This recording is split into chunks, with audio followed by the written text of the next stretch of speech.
laukia stiprus rimtas varžovas, tikrai turintis daug patirties, mokantis žaisti tokias rungtynės.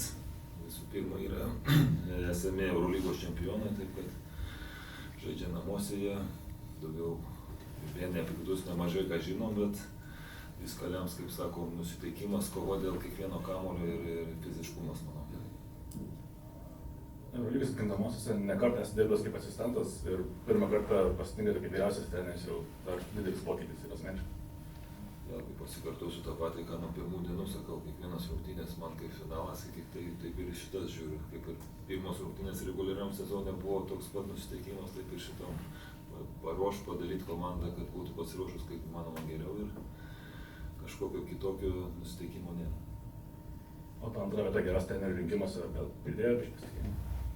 Tikrai netėjau tam, kad čia dėl trenerių rinkimuose kažkokias vietas užėt, svarbiausiai, kad dar kartą ačiū. Malonu man yra būti tarp tokių pavardžių minimam, bet čia yra visos organizacijos, kaip sakiau, visų žaidėjų, trenerių kolektyvo, štabo nuopelnas, taip kad ačiū visiems, kurie prisidėjo, bet tikrai siekiam ne šito tikslo.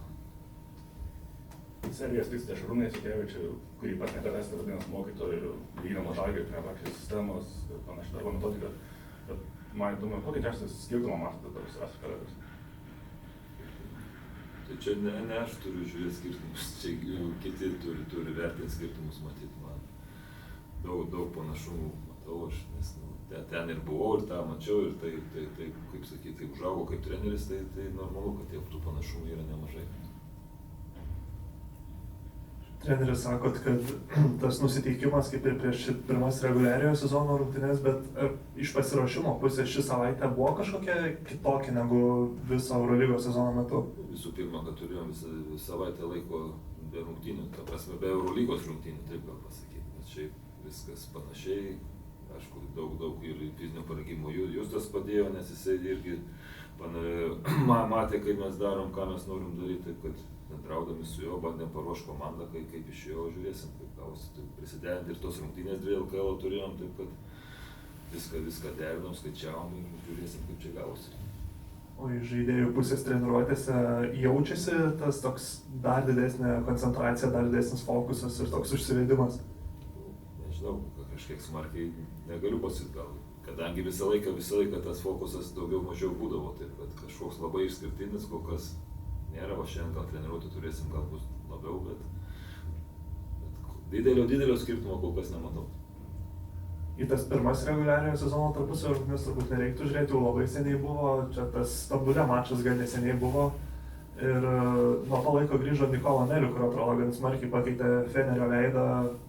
Ir ką išskirtumėt, būtent ką jis įneša varžovams, jisai buvo irgi antras gynybos žaidėjo rinkimuose, tai čia tą būtent akcentuotumėt?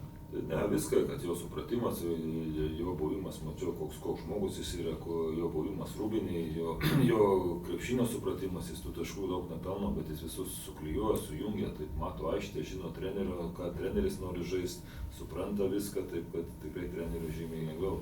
Dar grįžtant prie tų rungtynių, kad ir Biberovičiaus nebuvo, tai praktiškai 2 startinių 5 žaidėjų nebuvo, taip kad čia tas rungtynės irgi smarkiai negalim žiūrėti, taip kad 2 žaidėjai, kurie žino, kaip žaidė, buvo tokiose situacijose, pasikartosiu, ir Eurolygos čempionai dabartiniai, taip kad patirtis jų pusėje. Šiaip žvelgiant į tą taktinę dvikovą, kiek yra jums asmeniškai per tą pastarąją savaitę tokių apmąstymų, kad aš galvoju, kad jis galvos, kad aš galvosiu taip ir panašių, sakiau, tokių permąstymų, kur prieš kitas komandas galbūt tokių permąstymų nebūtų? Ne, tai yra kažkur tai, kad ten galvoju, bet vėlgi mes, aš jau turbūt kartuojusiu tą patį sakau, kad ko čia norėsi labai gudriai daryti pačiam, atrodo, bet tai tuo daugiau supainiosi savo pačių komandą. Mes turim, atrodo, koncentruotis į tuos dalykus paprastesnius, lengvesnius, elementarius, bet tuos dalykus gerai padaryti, negu ten kažką tai labai gudraus padarysi, bet jeigu tu nedarysi tų elementarių dalykų, tai čia nieko nebus. Man atrodo, reikia koncentruotis į kitus dalykus. Sutiktumėt su mintim, kad atkrintamosiose vis tiek tą galutinį žodį ir viską daugiau sprendžia žaidėjai negu treneriai?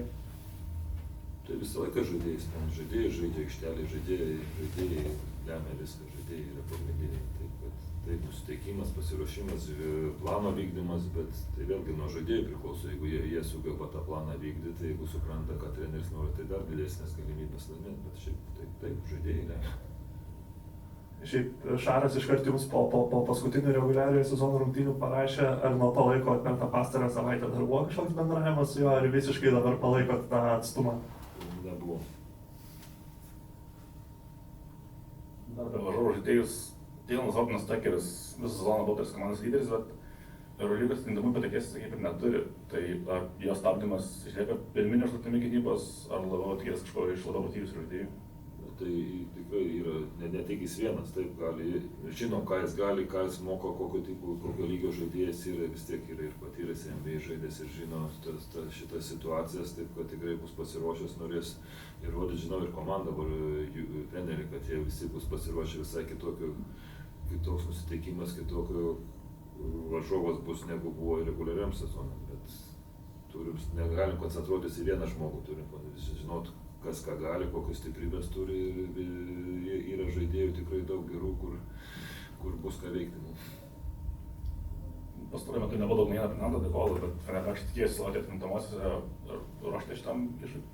Tai prieš kiekvieną, kaip ir minėjau, tai negalim išskirti vieno ar kito žaidėjo, žinom jo stipriasias savybės, žinom silpnesnės savybės, taip kad, bet vėlgi yra žmogus su patirtim laimėjęs ir žino, kaip tokiuose rungtynėse žaisti, taip kad irgi daug tikrai jam duos naudos.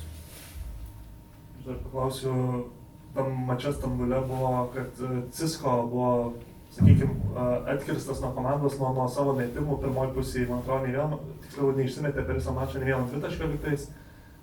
Kiek ruošėtės būtent tam, kad Cisko bus kažkiek atjungtas ir kiek bandot nuteikinėti, kad kiti turi dėti tą žingsnį į priekį, kad Cisko turės siūsti tą kamuolį dalintis ir kad kita komanda turės dėti žingsnį į priekį? Tai turbūt čia ne tik vieneris, daug komandų nori Cisko išimti iš mūsų žaidimo, taip kad normalu, kad matant jo skaičius, jo įtaką mūsų komandai, taip kad ruošiamės, vėlgi Stambuliai Cisko ypač antroje pusėje priiminėjo teisingus sprendimus, jisai suprato tą situaciją, supranta, jisai viską supranta, taip kad priėmė gerus sprendimus ir nusimetė tą kamuolį ir kiek sukūrė pats rezultatyvių perdavimų, kiek tų hokėjaus asistų padarė, kur po jo išėjos. Man svarbiausia, kad būtų tie teisingi sprendimai, ten gal pataikysim, nepataikysim, čia irgi kitas klausimas, bet visą laiką aikštelėje turi būti teisingi sprendimai ir jis antroje pusėje tikrai labai gerai sprendė. Taip, bet ruošiamės tam, tikrai ruošiamės ir su jo šnekam, jis pats tą supranta, čia ne pirmos rungtynės, kad jį taip dengs ir kad dengs dideli, fiziškai žmonės ir norės, kad kiti nuspręstų rungtynių baigti.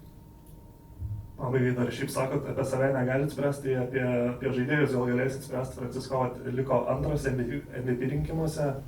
Šiaip žvelgiant į tą bendrą įtaką daromą komandai, ne statistika, bet daromą įtaką, sutinkat su jo tą antrąją vietą? Aš nenoriu čia daug įsiplėsti, man jis yra MVP, man jis yra geriausias žaidėjas ir viskas. Bet tikrai ir sveikinimai su Vezenkovui, kuris iškovojus tikrai vertas irgi komandą atvedė pirmi ir čia tik diskusijos, bet vėl pasikartosiu, mes nežaidžiam, kad būtų pirmiem treneriu ar žaidėjų, mes norim kažko daugiau.